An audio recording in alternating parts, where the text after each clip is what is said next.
now joining us is a New Jersey Devils legend. He won 3 Stanley Cups with the team. His number is retired, and now he's the Devils color analyst on MSG Networks. Ken Daneyko, thanks so much for coming on.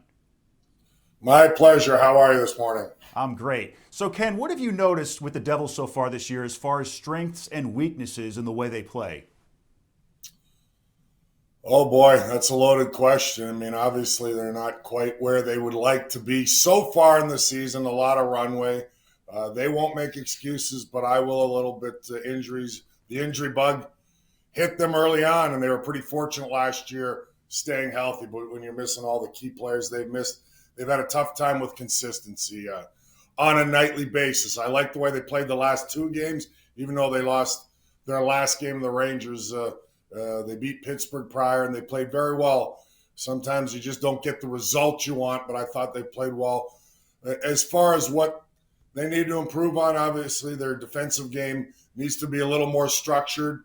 Goaltending has to be better. I mean, it's been okay, but it kind of goes hand in hand as far as the play in front of them and where the shots are coming from and the structure and the goaltending making some timely saves. I think they can get there, but they haven't quite been there yet. And once those two match up, their defensive structure and their goaltending gets a little better, I think they'll be fine. And there was so much offseason hype with Tyler Toffoli. How much does his veteran presence mean for such a young team? I think he's been terrific for the Devils thus far. I mean, everything is advertised. He doesn't need as many opportunities to score, and he can put the puck in the back of the net. And yes, that veteran leadership. He's a guy that's won a Stanley Cup when he was a young player with the Los Angeles Kings. And that's invaluable. You have to have guys like him and Palat to teach this young group how to take that next step. And, speaking from experience and being fortunate enough to be on some really good teams, some championship teams, you need veteran guys that in certain situations understand the way you need to play on a nightly basis. The league is so close now. The competitive balance on a nightly basis is at an all-time high in my estimation. So you got to learn to play in tight situations, in close games, one-goal games, and guys like Toffoli can really help from that perspective. And this is a pretty capable team. It has a lot of the same guys from last year's playoff roster. Do you think they're Stanley Cup ready, or do you think they will be come year's end? Oh boy, well, that was the goal, and that was the plan going into the season after the big step they took last year, which none of us saw. I mean, it was a record-setting season as far as the biggest point differential from any team in the National Hockey League in history. But now it gets tougher. Teams are ready for them, and again, like I said, they're not nearly where they have to be right now. The focus is a game at a time, as they say. I know it's a cliche, and just getting into the playoffs. And that's not even going to be easy. But do I think they'll put it all together once they get healthy? I do. And then we shall see. But I always look at the halfway point, the 40-game mark of the season to see exactly where these guys are at. But I think they can rekindle some of the magic they had last year. As far as Stanley Cup ready, you always have to believe that. No question about it. First step is to get in the playoffs, and then we will see. But as far as their talent, their speed, they've got, as much firepower as pretty well any team in the league. It's just paying attention to the detailed part of the game and getting a little better defensively, like I said, and in their own zone. So it's a tough question to answer, but yes, you always believe that you have that opportunity, and we will see as the season goes along. We absolutely will. And speaking of Stanley Cup, does this team at all remind you of the Stanley Cup teams you played on back in the 90s and 2000s? Do you see any similarities? Well, they're built a little differently than my teams, and obviously the game back in the 90s and even 2000 when we won the Cup in 2003, it was different. It was a little more intimidating. It was more physical. Now the emphasis is on speed, puck possession, transition a little bit more. So these guys certainly have that type of team. Our team was big, strong, gnarly, and great defensively and in goal. And I think that's the area they need to continue to get better at if they're going to be a contender. But do they have maybe more stars than and high-end skilled players than my championship teams, probably. But I'll never take anything away from our teams. We just knew what it took to win. And you talked about Toffoli and guys like that. That veteran presence is so important. We had a great core group. So built a little differently. Do I think they have the same capabilities as our Devils teams that won championships? I do.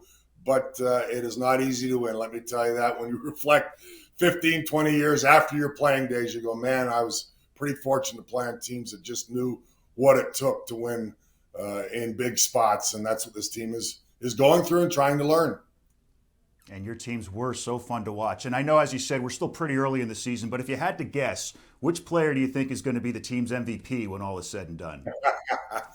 Well, like I said, they have a lot of skill and talent, but look no further than Jack Hughes. I mean, he is an absolute stud. He's a pleasure to watch on a nightly basis and call games.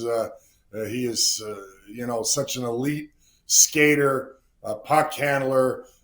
He just does things that young players not always can do as far as, the offensive side of the game. He is just a guy that is so slippery and elusive, understands the game so well, and an intelligent hockey player. So I would definitely say Jack Hughes. He's got a great supporting cast in Bratt and Myers and guys like that along the way. But make no mistake, Jack Hughes makes players better around him. We use that term and cliche at times, and all the great players do that. And at a young age that he's at, sky is the limit. He's a special, special player, and glad he's back because he was out a little bit. Yep. But he looked pretty darn good in his first game back against the Rangers.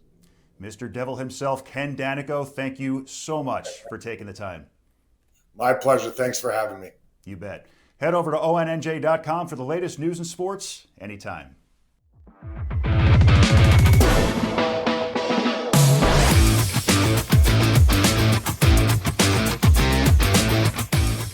When it comes to Thanksgiving, we think of turkey and good food, but in Bergen County, many people think of high school football. The long-standing rivalry between Dumont and Tenafly will continue this Thursday. And here now to talk about the game is the athletic director for Dumont High, Joe Sutera. Joe, welcome to the show.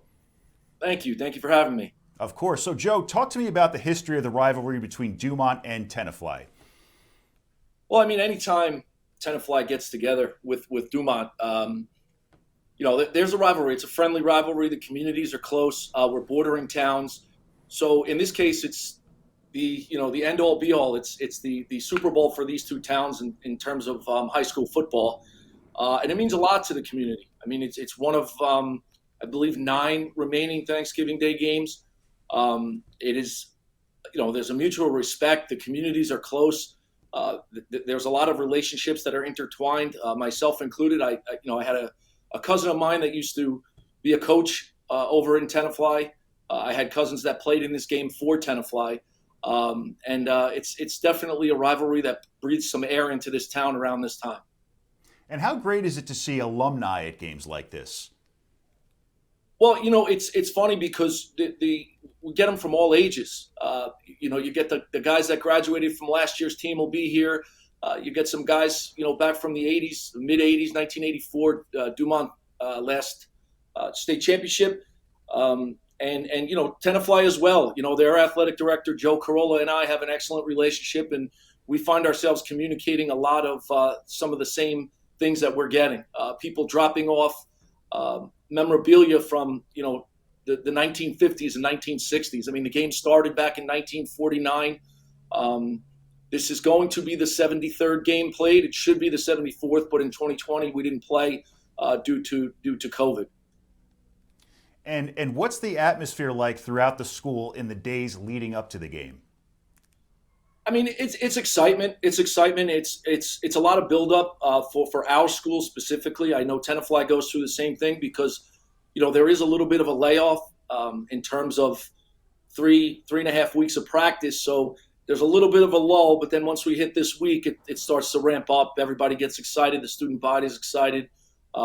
Parents, relatives are coming in from all over to see this game. So it's definitely an exciting time in our building. And what are you looking forward to the most in this year's game? I hear that your son is actually a wide receiver.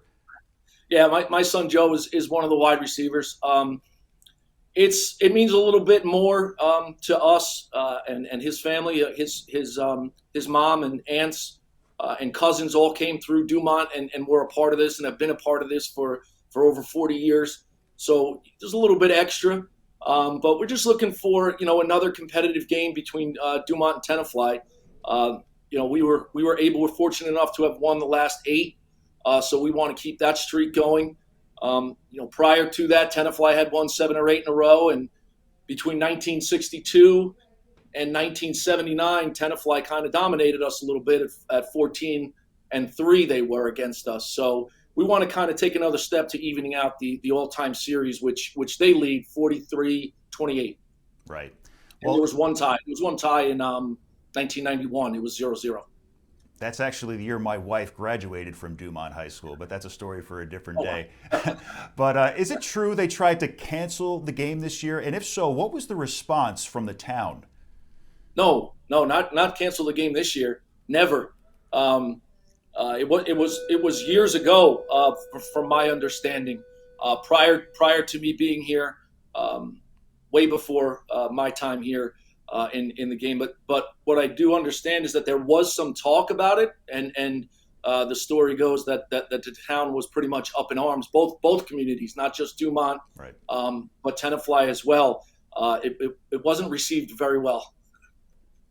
Yeah, I can only imagine with a rivalry that long. Joe Sutera, Dumont High Athletic Director, thanks so much for taking the time, and have a happy and safe Thanksgiving. Thank you for having me, and same to you. No problem. Head over to ONNJ.com for the latest news and sports anytime.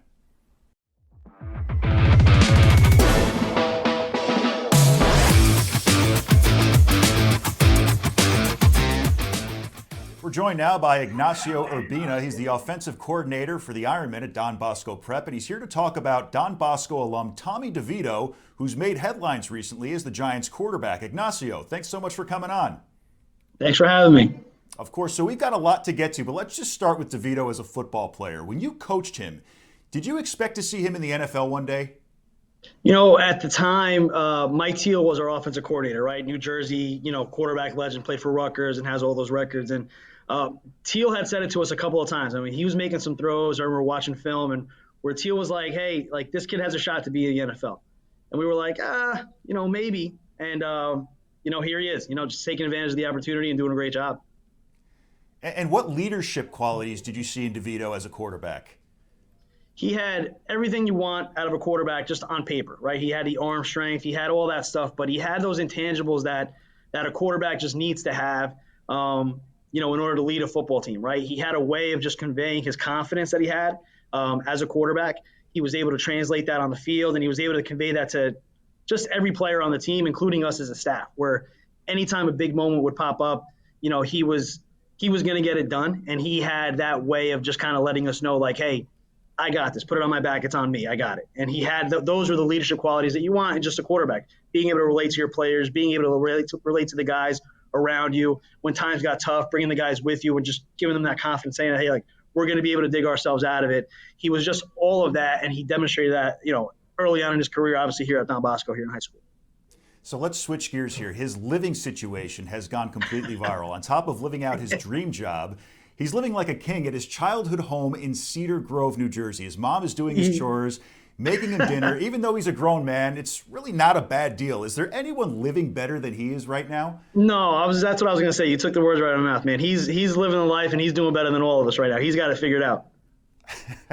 If only, right?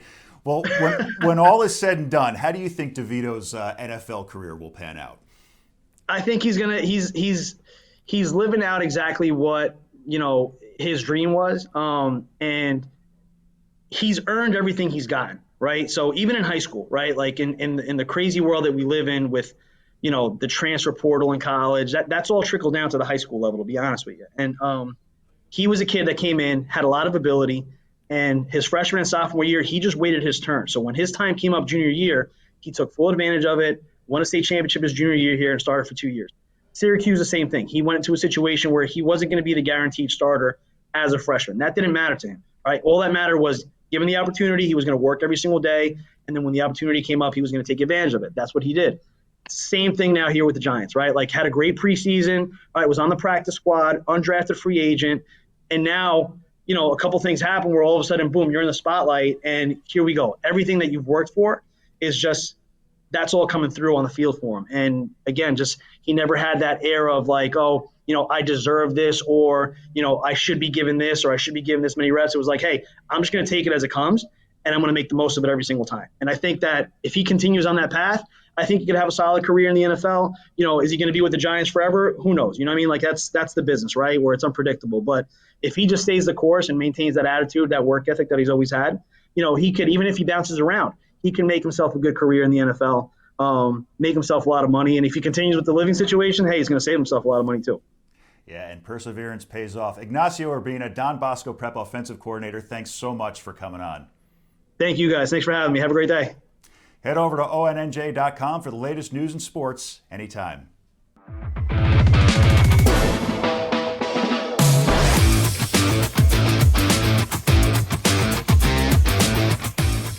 Joining us now to talk about some semifinals action is Jersey Sporting News reporter Sunil Sundarraj. Sunil, as always, a big thanks for coming on. No problem at all, Mike. Great to be back on here.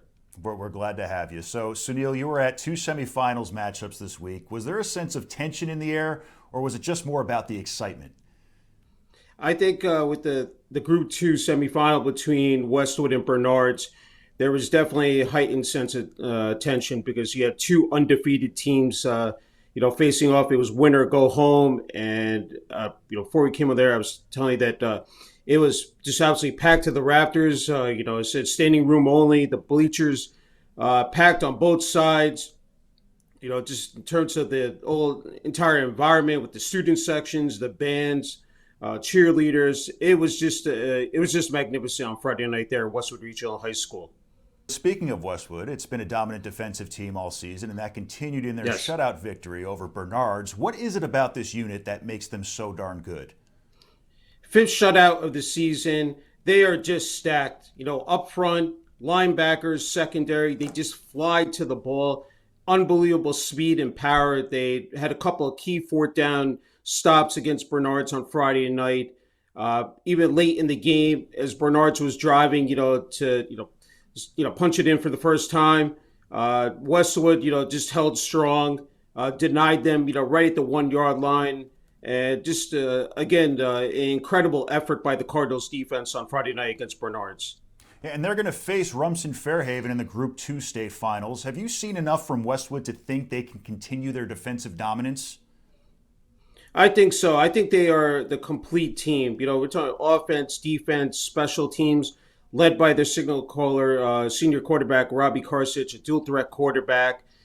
They have the running game, the Klein brothers, Joe and Steve, Aiden Dugan, wide receivers. You talk about Aiden Carazana, Tommy Busanich. They have so many weapons that they can go to on offense. And as I alluded to, the defense, and then they have their kicker, Sean Morrison. Look, Rumson Fairhaven has won, I think, 6 in a row. You can't underestimate, them. They pushed Caldwell last year in the group final, sent to the breaking point before Caldwell was able to escape with, I think, an 18-14 victory. But I think Westwood is just on such a dominant role here. I don't think there's anything stopping this freight train.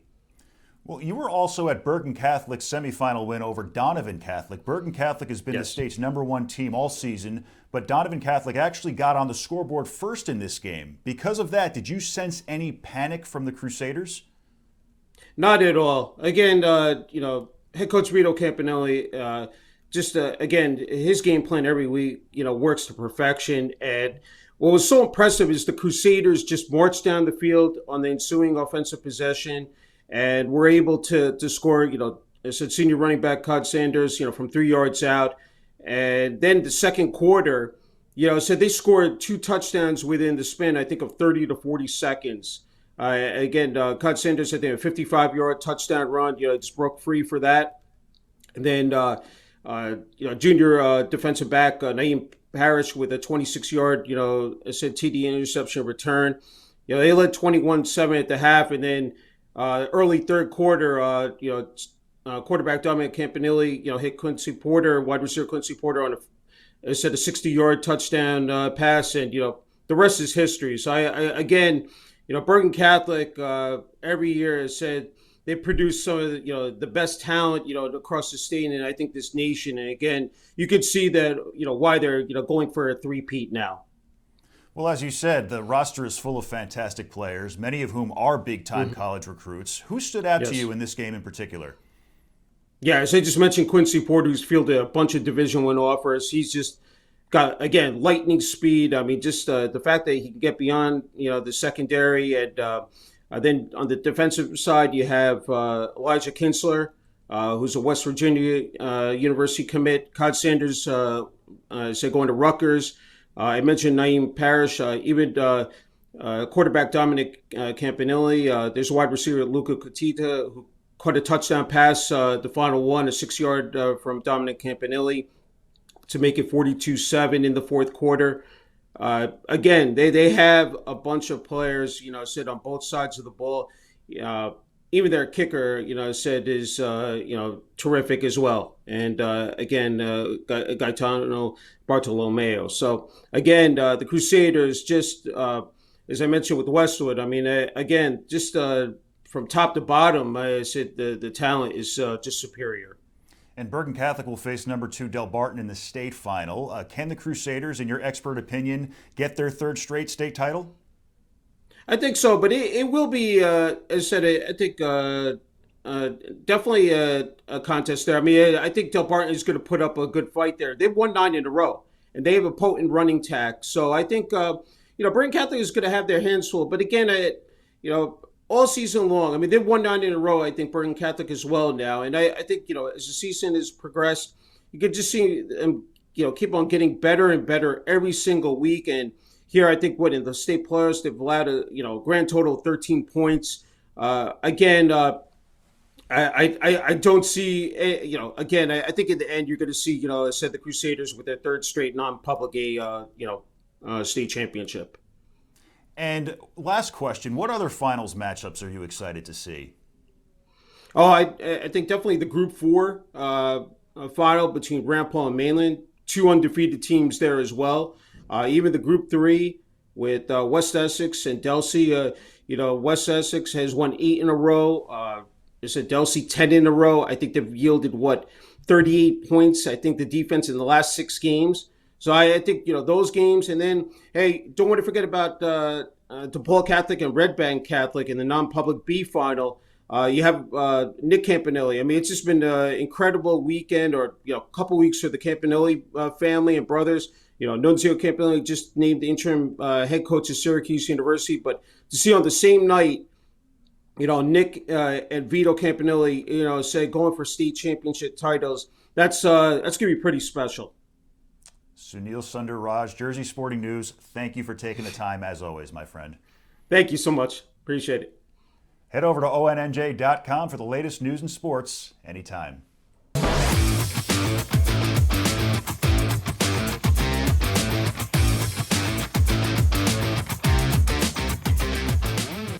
The 2023 NJS IAA State Football Finals matchups are set after a wild weekend of semifinal games. A pair of freshmen stole the show Friday night and led Glassboro to a major upset of top Group 1 seed Woodstown.